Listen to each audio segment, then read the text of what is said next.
year prepared you all for this moment, and it's now here with this narratives about tax revolt. This is what's going on. So, as I've been saying since the start, Trump, you don't pay off $36 trillion worth of debt. And Trump is the guy who has consistently used the threat of bankruptcy or default in order to negotiate debt down or eliminate it completely.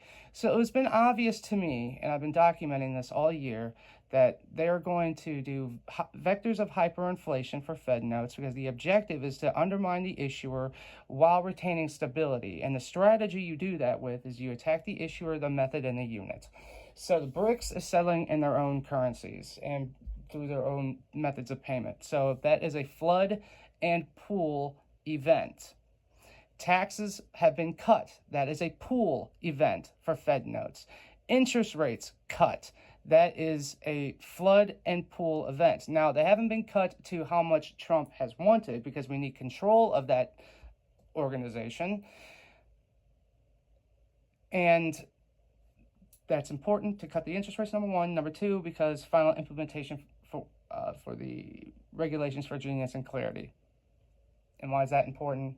Because of the stablecoins. And stablecoins being used en masse, that is a flood and pool event for Fed notes, but not the debt, because the debt is the actual problem, the ability of Congress to overspend and then sell that debt. So the real problem is the debt market. Now, the Fed sits there as the facilitator of all this because they are the constant buyer of it. But what have we seen happen throughout this year? We've seen countries reduce their United States government debt holdings. The Treasury has done strategic buybacks. Why would you do that when you run a deficit?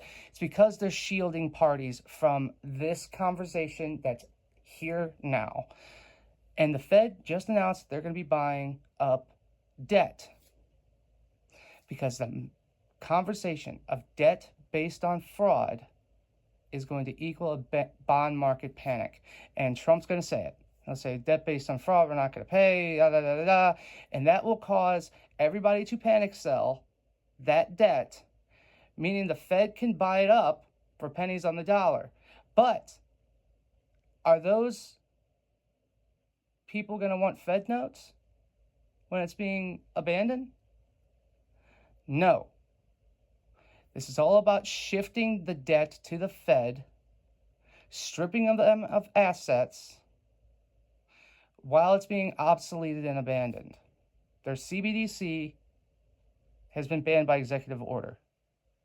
Now, that provision is in the Clarity Act, and it could be stripped, but regardless, we exist in this time period where the Genius Act is allowing these issuers of units of accounts to collateralize and issue out their units. And it has all the regulations about how that's going to be done.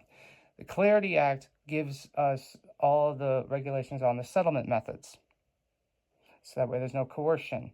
And the tokenization effort. Remember, DTCC is tokenizing, which only could widen the pool of things that could be used to back the units by these issuers instead of nothing like the Fed has done. Because remember, they all have to compete internationally with something like the BRICS' unit, which is backing by gold. So the plan, well, the objective, there's no plan in any of this. It's just Godfather chess.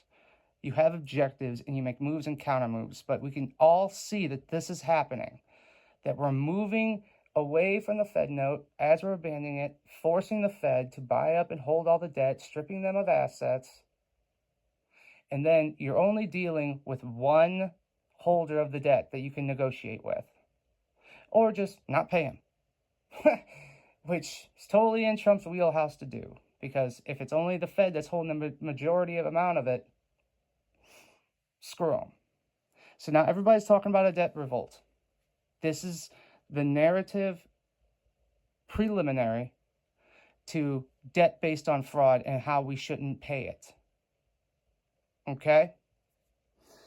So as always, just a publicly funded journalist, called Confirmed, and I've been explaining this the whole time.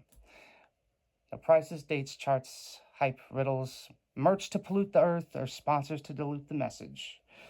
So, subscribe. I'll keep you informed. I'll answer all your questions, man.